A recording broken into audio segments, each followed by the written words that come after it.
Hello and welcome to Inside the Manny. My name is Matt. My name's Jeff. How you doing, Jeff? Doing good. How you doing, Matt? I'm good. What are you doing here again? What am I doing here? Good question. This is a different type of episode. We've come up with a brilliant title, Matt and Jeff. We're working on that one. And essentially... Genius. Thank you. Essentially, me and you can talk for England or for Greece or pretty much any country. We just talk for hours, don't we? Want to come round for a cup of tea at your house. A lot of these conversations are to do with very relevant subjects that we thought would be good topics for, podcast episodes. And we're going to talk about the Greek language in this episode, and it's a huge, massive topic, so we're not going to try and cover this in one episode, but we're going to try and do something a little bit difficult, and we're going to ask a very specific question. Do you actually need to speak Greek to live in the Manny, or to live a happy life in the Manny? Now, those are two very different questions, and we want to explore this whole theme, because me and you, Matt, we sort of graded ourselves, didn't we? And where did you put yourself on a 1 to 10 scale? I think I gave myself a 4 out of 10. Yeah. Solid 4. Fluctuating, but okay, it averages out at 4. Yeah. I have good days and bad days, like anything else. Yeah. What about you? Where are you? Pretty much the same. I would say 4 to 5, but obviously a very subjective thing. But I've been learning for 10 years. I still try to get better every day. I have lessons, I stop lessons, I have them again. I'm still trying, but we're by no means experts in the Greek language, or, I see this as a lifelong process. Absolutely. Yep. And I'm slightly the opposite of you, that I've plateaued out. Yeah, we'll talk about the plateau. That's a really important point.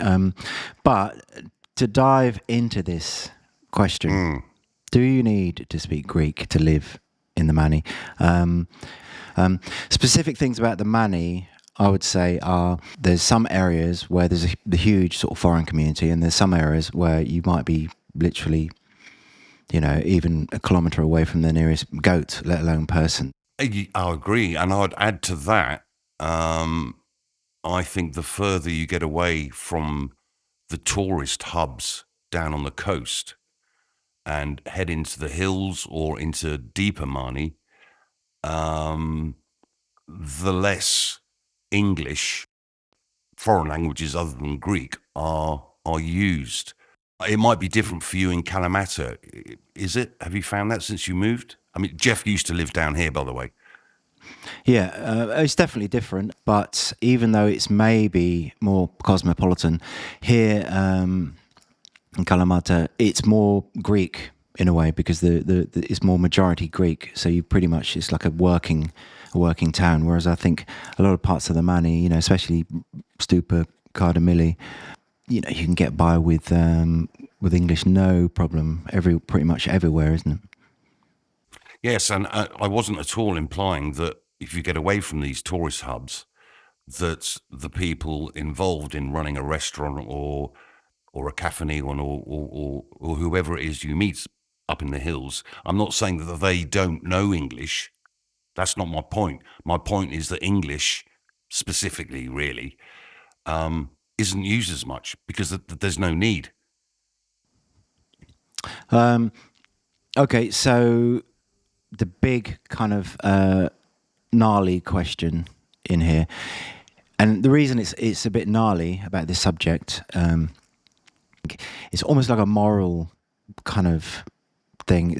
Should you try learning the language, and to what extent? And then if you don't, are you a bad person? It's a big one, Matt. Is there an easy yes or no answer to this question? I don't think there is. When it concerns morality, I think we're going to move on to other issues that involve speaking Greek later on in the episode. But for that specific question, My answer is no, because I think that what is perhaps more important is the individual and, how they behave. Are they a decent person? You can get by and be liked and be respected by local people just simply by waving, smiling, helping Yaya with her shopping up the difficult steps. And you've always got English, the most international language.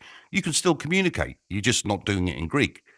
So if the issue is a moral one, my answer is no. I would not advocate, and if we go back to our grading system, let's consider 0. So a foreign person who has never uttered a word of Greek in all their time in Mani, would I advocate cutting out their tongues after a certain period of time? Of course not. What about a finger? What's that going to do with language? You paused for a while then. You briefly considered it. I could see it in your eyes. Well, I was thinking about writing Greek, but I don't do that. I'm a 0. I'm a 0 on writing Greek. That's another. Let's save that whole topic for another episode, another riveting episode. I think you said it. The word respectful, because this whole idea, this moral sense, is that it's quite simple, really. It's like manners, good manners, which I think covers almost everything in life. If you can be polite and respectful and have good manners, it gets you a long way. And that obviously, a lot of people feel that if you do move to a foreign country, it's just the right thing to do, the respectful thing to do to learn the language. But as you rightly said, you can carry Yaya's shopping up the steps and have no language communication at all, and still be respected, still be regarded as a decent human being. And then the next day, Yaya will bring you a plate of freshly made horta, and not a word of Greek has been spoken. There you go. That's my point. Yeah. Okay. Well, we're agreeing there, but I'm going to push back a little bit. This is a complicated one, and to me, this is another way to look at it, right? But if you think about if you lived in England, these are our two perspectives. Where we've spent most of our time in Greece and England. You do kind of expect people to learn English when they come to England. It's just a common sense thing. This isn't a moral question. It's just you couldn't imagine getting by in England without English. So why is it different over here? Exactly. So what you mean is Greeks don't expect foreigners to be level 6, 7, 8 in Greek, do they? Or even 1. Yeah. One of the frustrations about learning the language is often Greek people, especially in the service industry and in shops, you'll start your conversation in Greek. So I'll start speaking in Greek to them, and they'll immediately detect a bit of an accent, and they'll answer back in English. So, of course, that means to a lot of people, well, why the hell should I bother? I get frustrated a lot of the time when that happens. It happens to me. It happens to me all the time, and I'm considering myself a level 4er. I start in Greek. Yeah. But I think the point there is that even as a level 4er, if the Greek that I'm speaking to, their English is level 6, it actually makes the conversation much easier for both parties, and to convey the meaning and to go a bit deeper, because level 6 is higher than level 4. It frustrates me, but I think it's totally understandable. And you're quite right. It's completely different to the living in England scenario, and that's a delicate subject, isn't it? Because why is English sort of the international language almost, and why would living in England be different as a foreigner to foreigners living in the Mani not speaking Greek? Yeah, you can get by just in English here, and you pretty much can't do that in England. So Yeah. And maybe the main thing, if we want to use our crude grading system, the level zeros, people who literally don't even know one word. Look, let's give people a break. You come to live in a foreign country. It takes about 2,000 hours on average, they reckon, to get to anywhere near fluency in Greek. If you just bought the dream home in between the sea and the mountains, you've worked your arse off all your life. Do I really want to spend 2,000 hours, on this new life project? No, I just want to chill out. I've just spent 20 grand on a pool. I just want to be in the pool. I totally get that. Why people wouldn't even get off the ground.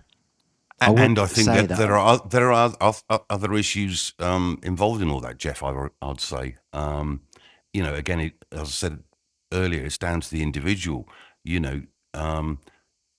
A particular person might be shy. A particular person may be lacking confidence. A particular person may have failed in other areas of their life where they were trying to learn a language. There's all kinds of factors. It's all down to the individual. But I think we're both in agreement that not speaking Greek doesn't make you a bad person. Okay, so moving on. What are the main reasons, practical reasons, why people may not be speaking Greek? Either they haven't started learning, or they started learning and they stopped. As we've talked about, maybe some people have come here and they've retired and they just want to chill out. Totally get that. Too busy. Maybe people have got family. Maybe they've got work, and it's a big thing. It's a hard thing, learning a new language, and Greek isn't an easy language. I don't know. What do you think broadly? Well, I've mentioned a couple already, haven't I? Sort of shyness, failing learning languages in the past. But you're kind of getting round now, aren't you, to the question of, is Greek difficult? I think learning any language is difficult.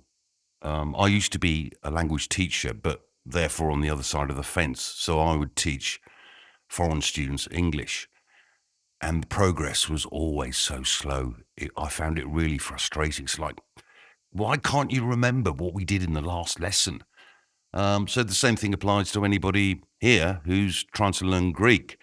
And I think the alphabet doesn't help, does it? Let's be honest. You've arrived and you're full of enthusiasm. You haven't got the shyness. You're determined. And then you're immediately confronted with a whole different set of characters, with a whole different set of sounds to especially English-speaking people, whether they are actually English or other nationalities. That's got to be a bit of a put-off, hasn't it? Right off the bat. Well, it's what we say, isn't it? It's all Greek to me. It's literally our phrase for saying something is difficult. So, yeah, it is tough. And I think one of the most common things I see, and I've only recognised this since living full-time in Greece for a few years, is I would say most people reach this kind of plateau. And I could even put myself there, in that, as you said earlier, there are probably very, very few people who've not done any Greek learning at all. But I'd say most people, the majority, start and then level off at some point. I mean, I've been through lots of different textbooks, and the last one was B1, or I think I've even got a B2 book somewhere, but I have stuck at that book level for a long time. And I think that's a natural thing, because you can stop and then pick things up, but it's not easy, is it? It's not, and I think there's also the issue of accuracy versus fluency. Now, in that sense, Greek is quite hard, especially if you're an English native speaker, to be 100% accurate, because it has different verb system, it has nouns that have genders. There's no need to go into a grammatical analysis, but from that point of view, it's different. And if your character is you can't stand making mistakes. It doesn't matter what it is you're doing. You don't want to get anything wrong. In that sense, Greek is a pretty hard language to learn. If you're like me, and again, this could be a hint of laziness, but if your aim is merely to communicate and you're not bothered so much about making mistakes, as long as real communication takes place, I don't care. What it does, it makes me sound like, the other side of the coin would be listening to a Greek speaking English, making so many mistakes, but I understand what they're saying.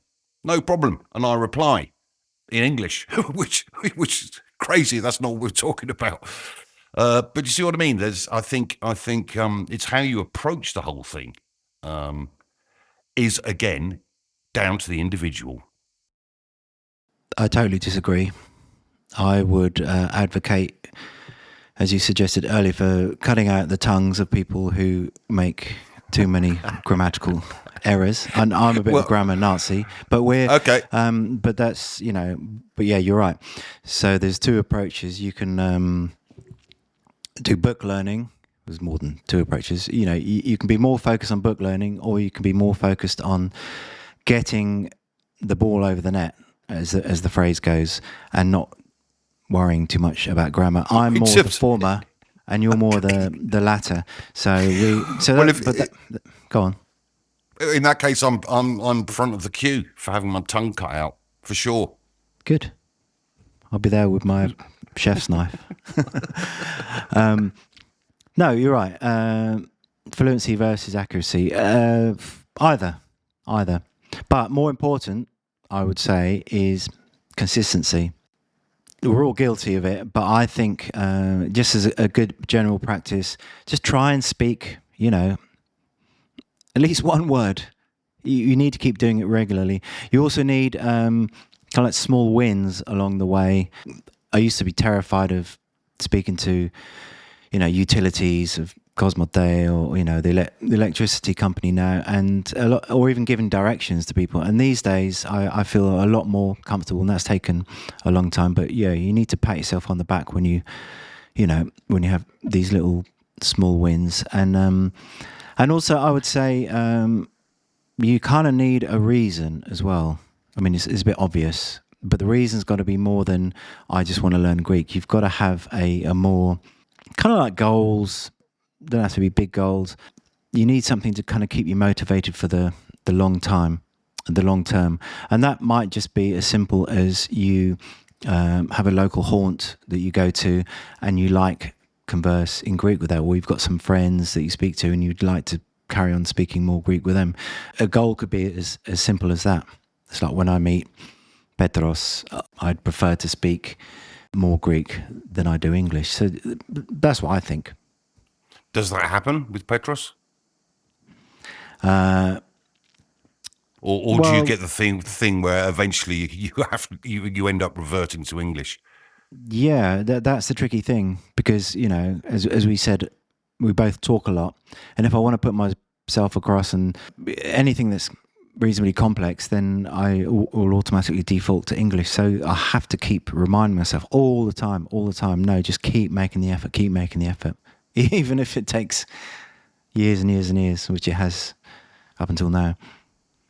Yeah, it does take years. And you mentioned, the small wins are great and they're encouraging. But I think we should also mention when there are small losses, when you make a mistake, and that is going to happen, and it's happened to me, and I felt embarrassed. But you just got to get over it, and it's like you're saying, it is this Herculean task to keep going. And persisting and trying not to switch to English. And if you do make a mistake, or you can't quite find the right Greek word or terminology to communicate what you're trying to communicate, battle away, try and find another way of expressing what you want to express without reverting to the safety net of English. Yep. Question for you. Where would you say you are in regards to this plateau? And what I want to know, because I never asked you, do you feel yourself, having been here for like 20 years plus, that you are still learning? Do you feel like you're picking up vocabulary, or would you say pretty much that doesn't happen very often? I mean, do you feel yourself still leveling up, even if it is in a in a small way? I think if I'm being honest, no. I'll give you an example. Last week, my cooling fan broke. Absolute disaster. Didn't know the word for cooling fan. Looked it up. Went down to the supermarket because I wanted to have a discussion with somebody about which was the best cooling fan. And, do I really need that one that's got a timer? And he was an Albanian worker in the supermarket. And this is really, really boring. But we did discuss for 5 minutes in Greek about which cooling fan I should buy. Now, that was, I would say, 3 weeks ago. I can't remember the word for cooling fan. Can't remember, couldn't even get the first syllable. What letter does it start with? No idea. And I won't use it again until this one breaks, probably, in 2 years' time, and then I'll have to go back to the dictionary. Oh yeah, that's the word for cooling fan. I mean, that's a bit of an odd example. I think I find it really hard, really. And what do I do? I've thought about carrying around a little notepad, and every time you hear something, oh, sorry, what did you just say? I didn't understand that, and get an explanation, because even if they don't speak English, my Greek level 4 is good enough to understand the explanation. Maybe it was slightly idiomatic. Make a note. Am I that organised? No. Is my desire to improve my Greek there? Yes. But, the question is how. And in my mind, that is one of the ways to do it. And maybe, I should start having a little notepad and pen. But I don't do that. And that's all down to me, because I've hit that plateau where I can more or less get by. Yeah, he said debeles. You're just a lazy git, basically. Yes. Symphono. No, it's a good point. I don't actually think there is such a thing as fluency. I think the idea of fluency is nonsense. I think it's a nonsense concept, because language changes all the time. You can get grades, formal grades, but what does fluent mean? Does fluent mean you've got to have a certain vocabulary? Fluent is relative to who you're talking to, and if your level is, more kind of transactional, social speaking, then that's very different to, if you worked in a government science laboratory. You'd have to, your level of fluency would be very different. So, so where you get on this plateau, I think, is in some senses it doesn't really matter, because it's all contextual. So you might get to a certain point and think, I'm good, I'm doing fine. All I speak to is, the only people I speak to is Yaya next door and the guy in the mini market, and we have great conversations. Snap. For me, living in Nelhori, because we're away from the coast, and I'm not saying these people don't speak English at all, but they're not tourist traps. So the Cafe Neon and the mini market in Nelhori is where I speak my most Greek, and it's great. I come out of the mini market having had a chat about last night's football game, or some local village gossip, or whatever, because it's the conversation is quite simplistic, as you were saying. If I couldn't have a conversation about astrophysics or no chance. Not that I'd want to, because I don't know anything about it anyway. So yeah, it's a good segue onto something we talk about a lot, Matt, and this came up relatively recently, and it's kind of obvious, and it's a little bit cliched as well, but it's this whole idea of a sense of belonging to a place and a sense of community. I mean, you've talked about it, haven't you? About this sense of belonging. You've been here for a couple of decades now, and I think you feel kind of part of the furniture here. You don't, would you say? Yes, and you'd have to ask the community at large what they think of me. But from my inner perspective, I would describe that whole 2 decades plus as a series of steps, and it doesn't happen overnight. And to me, one of the elements is improving my language skills, and it gives me a sense of patting myself on the back, basically, when I have these chats in the mini market and I come out and I think, yeah, bravo, Matt, well done.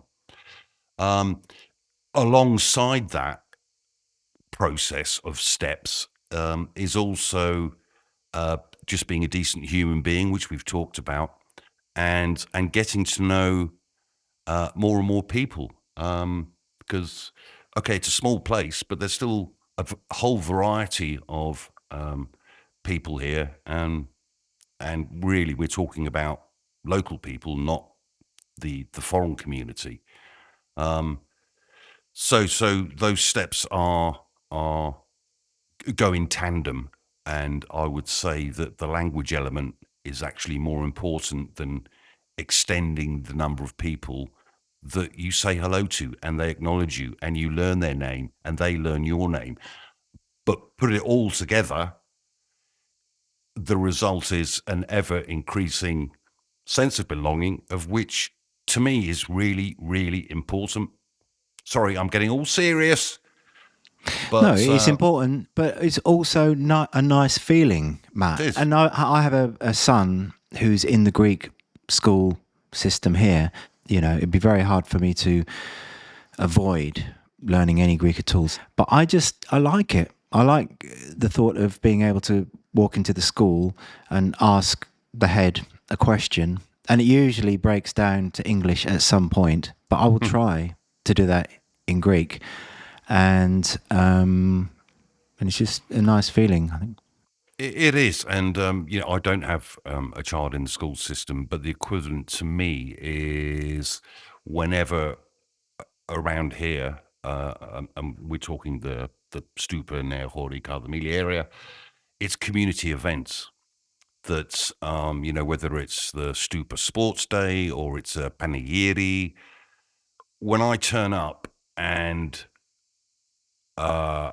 get acknowledged and a friendly wave and a yasumat and maybe a quick chat with a whole variety of people. They could be, they could be Greek, they could be Greek-speaking Albanians, but again, it just without wanting to sound a bit soppy, it warms my heart. It makes me feel, genuinely, it makes me feel I belong here. Whereas as a younger man, I didn't know where I belonged. I had no roots. I kept trying to find them. I went to Australia. I went to the Far East. No. This place was the right choice for me. And through all those steps that I mentioned, I've got to a place where I feel like I belong. As I said, the general community may have a differing opinion, Greek community. But for me personally, I wouldn't want to be anywhere else. Wow. That's awesome. Yeah, similar to you. This feels like home. I feel welcome here. I feel whenever we've been away traveling and driving back home, I don't feel a sense of, my real home is somewhere else. I feel like this is the place. And the whole reason we're talking about this is getting into that via the medium of language. So I think we're kind of together on that. Yeah. And without sounding morbid, I think I can say with great confidence that my last day on the planet will be here. I'm not going anywhere. No, we've got quite a few episodes we want to record before that happens, Matt. So okay, so I don't know. It's been a little. It's not the easiest thing to speak about because it's quite a sensitive issue, this topic. Well, I'll give my general perspective, which is you don't need to speak Greek to live here, and there's and it doesn't make you a bad person if you don't learn to speak Greek here. But there are many multitude of benefits if you do. Yeah, and I totally concur with that. Something I observed once, which was a level 1 foreigner talking to a Greek who had level 1 English. They made friends. They went on a little fishing trip together. They came back, shared the spoils of the catch, and then what? Nothing.